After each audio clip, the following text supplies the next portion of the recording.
Starting now and right through the new year, if you're planning on having friends and family over, you're probably thinking, what can I put out for them to nibble on that's easy, that will fill them up, and that everyone will love?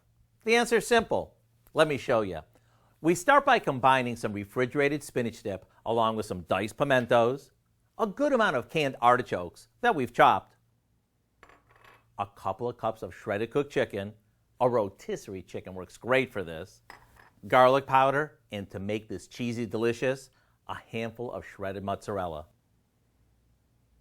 Once this is mixed, we spoon it onto refrigerated crescent roll dough that we laid out on a pizza pan so it looks like the sun.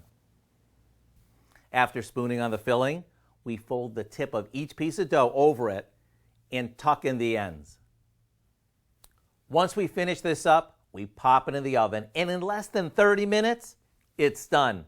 I can assure you, by this point, your company will be dying to dig into it. Between the flaky golden crust, the piping hot filling, and the fact that it looks like a wreath, what's not to love? To get the recipe for our Spinach Artichoke Crescent ring, all you have to do is go to our website. I'm Howard in the Mr. Food Test Kitchen, where today we found an easy last-minute way for you to say, ooh, it's so good. Cheesy, delicious.